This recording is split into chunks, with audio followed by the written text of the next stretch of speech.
The nurses whose hands brought not healing, but death. In hospitals, homes, and care facilities, these individuals crossed the line between caregiver and killer. What drove them? What happened in those final hours? This is the full story of each, from the first red flags to their last day on earth. Here are the nurses who were executed or imprisoned for murder in the United States. Christina Marie Riggs. It was November 1997 in Sherwood, Arkansas, a city already feeling the edge of winter. Christina Marie Riggs, a licensed practical nurse and mother of two, had reached her breaking point. She worked long shifts at the hospital, often surrounded by life and death, but what unfolded inside her own apartment was unlike anything she'd ever seen on the job. On a cold night, Christina injected her children, Justin and Shelby, with potassium chloride, a drug she stole from her workplace, hoping to kill them painlessly. But the dose didn't work quickly, and panic took over. Christina then smothered both children with a pillow, watching as the life faded from their eyes. With her children gone, Christina wrote a suicide note, expressing a twisted sense of love and despair. She injected herself with potassium chloride and amitriptyline, expecting not to wake up, but fate kept her alive. Discovered by police, Christina confessed. The courtroom drama that followed revealed a life marked by depression, trauma, and a deep sense of hopelessness. Prosecutors painted her as a cold-blooded killer, the defense as a desperate mother overcome by mental illness. The jury decided she must die. On May 2, 2000, Christina Riggs was executed by lethal injection at the Arkansas Department of Correction. She declined a special last meal, choosing instead to eat the standard prison fare.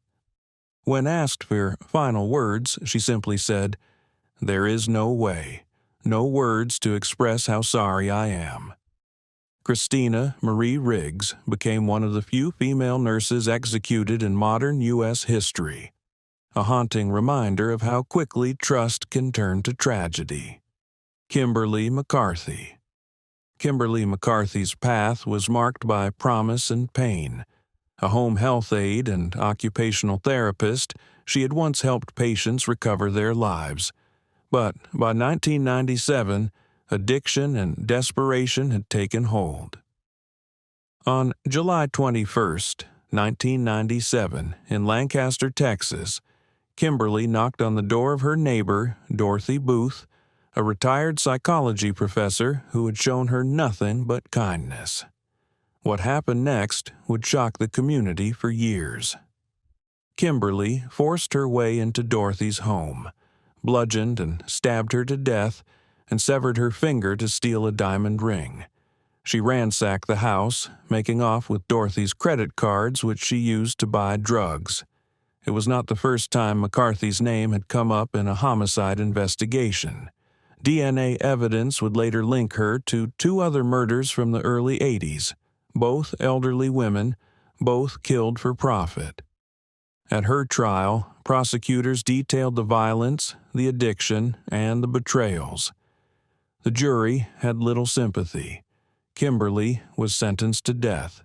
She spent years on Texas's death row, appeals exhausted, protests from anti-death penalty activists growing louder as her execution neared. But the date remained.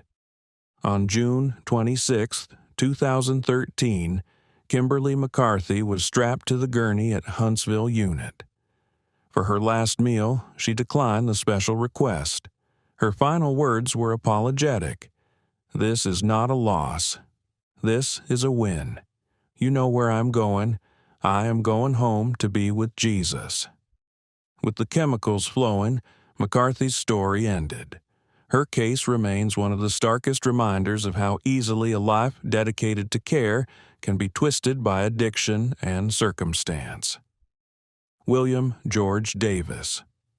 The year was 2018 in Tyler, Texas.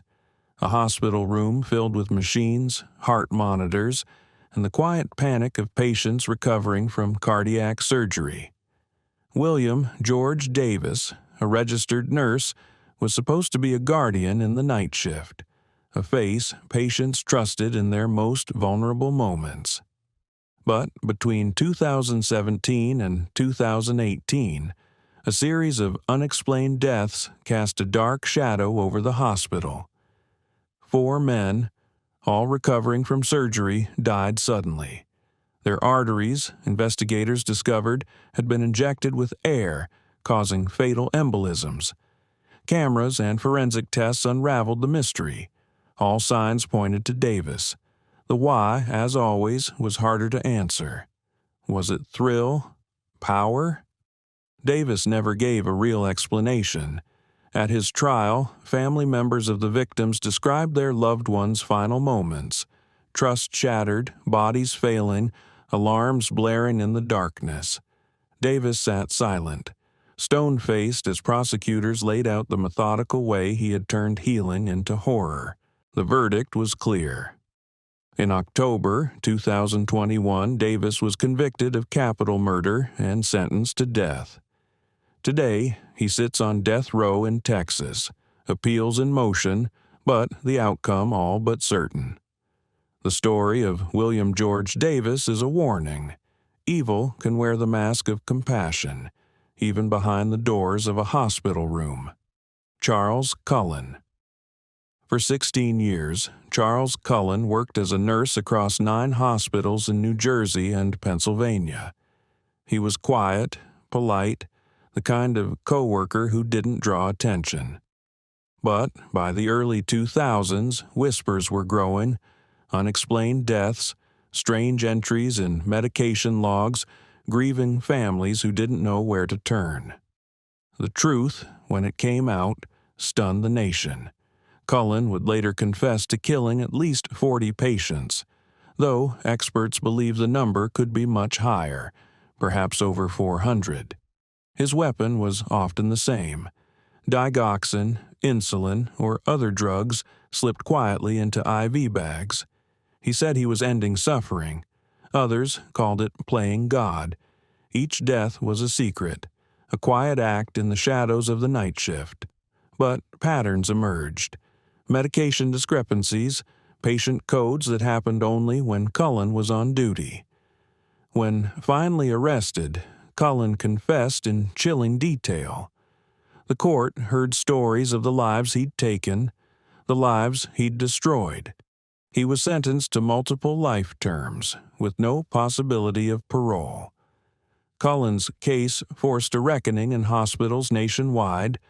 How could a killer move undetected for so long? The answer: trust, systems not built for suspicion, and the blind spot of believing a nurse could only heal. Janine Jones. It was the late 1970s in San Antonio, Texas, a time when hospitals overflowed with hope and anxiety. Janine Jones, a pediatric nurse, stood out for her energy, her willingness to work the toughest shifts, and her seeming devotion to saving children. But as months passed, a shadow followed her.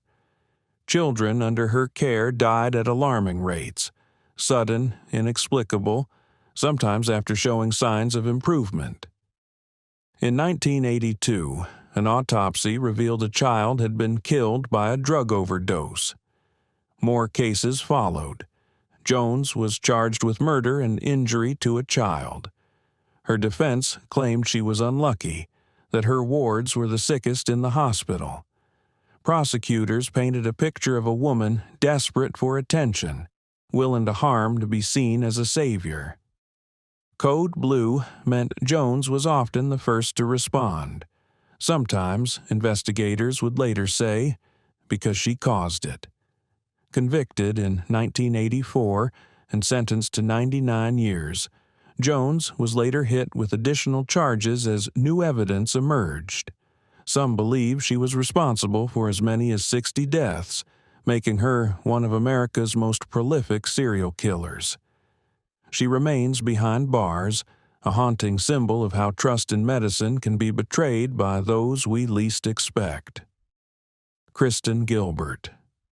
The 1990s were supposed to be a time of healing for veterans at the Northampton 5 Medical Center in Massachusetts. Instead, for 4 families, it became a nightmare they never could have imagined.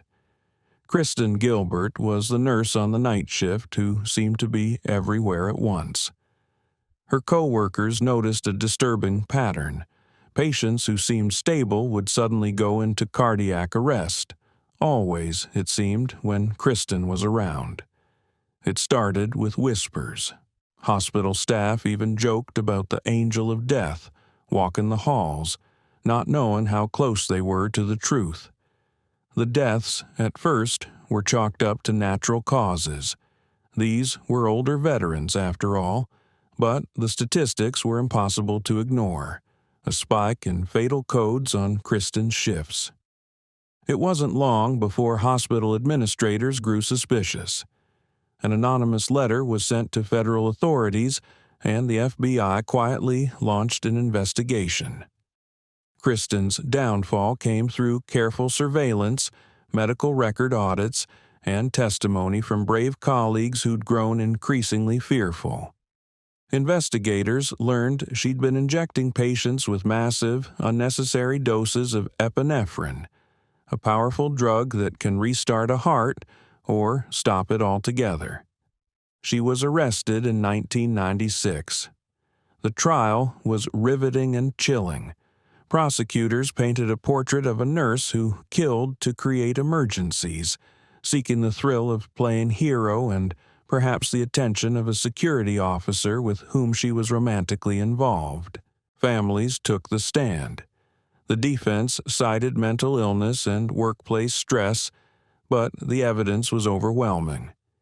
In 2001, Kristen Gilbert was convicted of 4 counts of murder, 2 counts of attempted murder, and sentenced to life in prison with no possibility of parole. She remains behind bars. There will be no reprieve, no appeals that can undo what she did. Kristen Gilbert will never walk free. Her story now a dark legend in the annals of American nursing. Vicki Dawn Jackson. Nocona, Texas, is the kind of town where everyone knows your name and the hospital is more than a workplace. It's the heartbeat of the community. But between December 2000 and February 2001, fear gripped the halls of Nocona General Hospital. Elderly patients were dying at an alarming rate. Behind the deaths was a face no one suspected. Vicki Dawn Jackson, a licensed vocational nurse trusted by staff and patients alike. Her crime was both simple and unspeakable. Jackson injected at least 10 patients with mivacurium chloride, a potent muscle relaxant that paralyzed their breathing muscles. The drug was supposed to be locked away, only used in surgery, but Vicki had found a way to access it undetected. She would later claim she acted out of mercy, but the pattern was too cold, too calculated. Suspicion arose when the death toll spiked. A savvy respiratory therapist, alarmed by the number of unexplained respiratory failures, noticed empty vials of mivacurium in the sharps containers and reported her findings. An internal investigation began. Jackson was quietly watched. Hospital staff combed through medical records, looking for a common thread. It was her. She was arrested in July 2002. At trial, the courtroom was filled with the grief of families who had lost their loved ones too soon.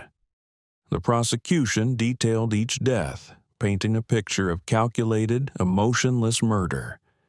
Jackson showed little emotion, sometimes insisting she wanted to ease suffering. The jury wasn't swayed. She was convicted of multiple counts of capital murder and sentenced to life in prison without the possibility of parole. She'll die in prison, the doors to Nocona General forever closed to her. The community remains shaken. the story still whispered when the night gets quiet. Orville Lynn Majors, Vermilion County Hospital in Clinton, Indiana, served the elderly and the sick, people at their most vulnerable, people who trusted their nurses completely. Orville Lynn Majors was supposed to be one of those trusted nurses. But when he started working there in 1993, a pattern emerged that would haunt the community for decades. Patients who were previously stable began dying unexpectedly. Cardiac arrest, sudden respiratory failure, deaths that couldn't be explained away by old age alone. Majors himself once made a chilling remark: "The only way to have a quiet shift is to have a dead patient." For years, no one acted, but then the numbers became impossible to ignore. In 1995 alone, the death rate in the hospital's 31-bed unit tripled. Hospital administrators launched a covert investigation.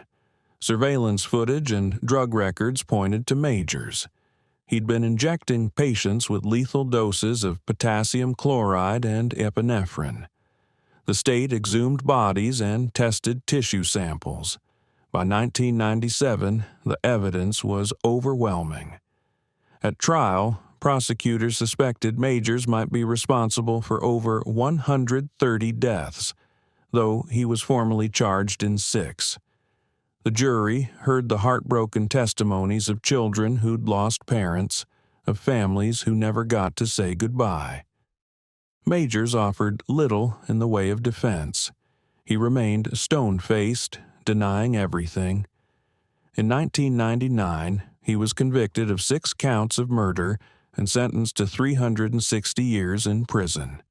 Orville Lynn Majors died behind bars in 2017. He never confessed, never apologized, and took whatever secrets he kept with him to the grave. His story is a chilling reminder that sometimes evil wears a nurse's badge, and that trust, once broken, can never be fully repaired. Heather Presty. It was in the quiet, rural care homes of western Pennsylvania where Heather Presty worked her night shifts, tending to elderly patients who were often too frail to speak for themselves. For families, Presty was supposed to be a lifeline, a steady hand, a voice of reassurance. But in reality, she was hiding a lethal secret. Between 2020 and 2023, a wave of unexplained deaths swept through the facilities where Presty worked. Residents who were old but stable suddenly died, their passing marked by confusion and sorrow. Suspicion grew when medical staff began to notice a pattern.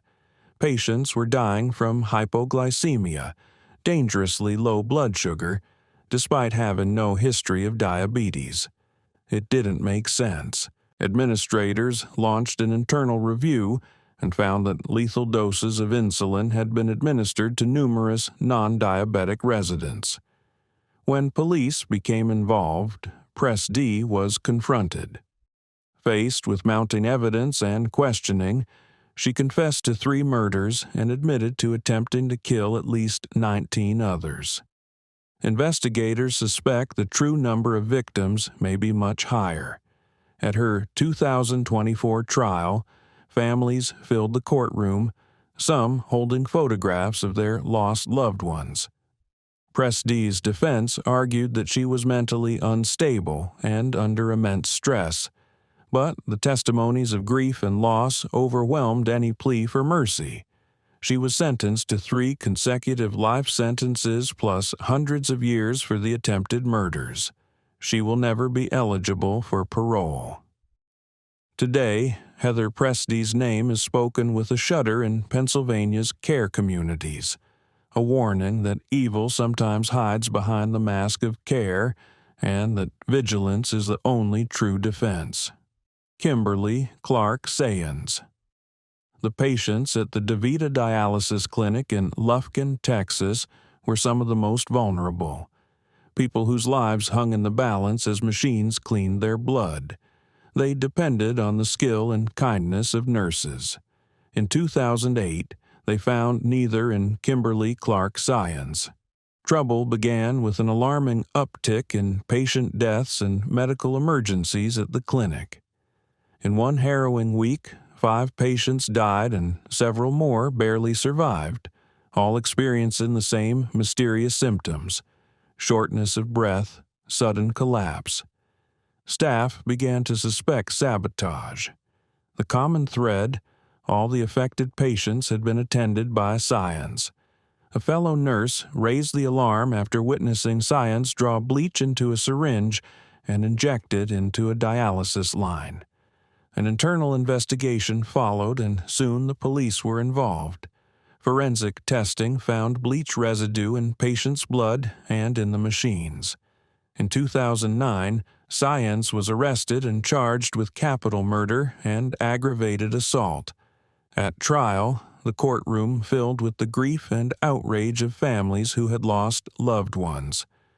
Prosecutors detailed the timeline of deaths, the forensic evidence, and the stories of survivors.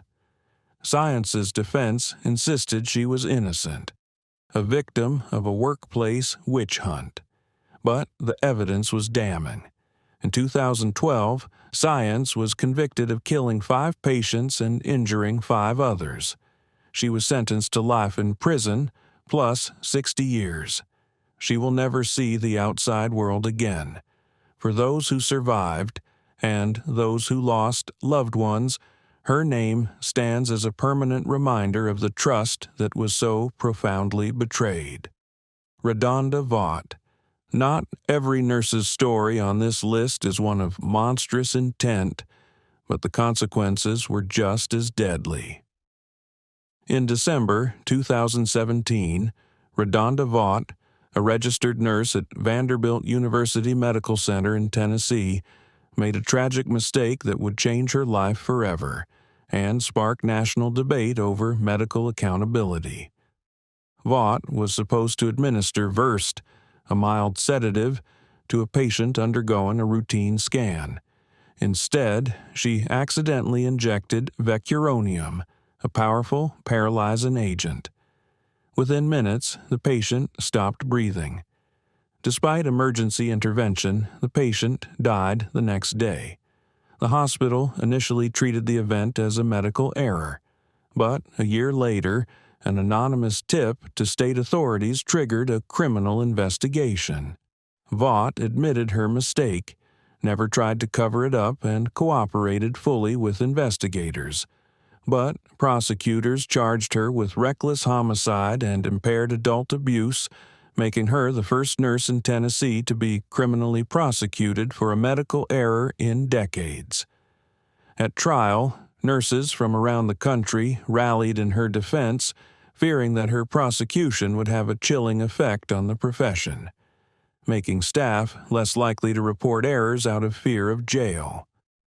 The jury found her guilty of criminally negligent homicide, but the judge, acknowledging her honesty and lack of malicious intent, sentenced her to 3 years probation in 2022. RaDonda Vaught is not in prison, but her case remains controversial. For some, she is a scapegoat. For others, a warning of what can happen when systems fail and errors turn fatal. Her name is now forever entwined with the ongoing debate over justice, accountability, and the immense pressures faced by healthcare workers. These stories are a chilling reminder. Behind every uniform lies a human story, sometimes heroic, sometimes tragic, and, as we've seen here, sometimes deadly. Hospitals are places of healing, but when trust is shattered, the consequences ripple far beyond the wards. This video was created purely for educational purposes, to provide a clear understanding of these criminal cases and how the justice system processes severe offenses.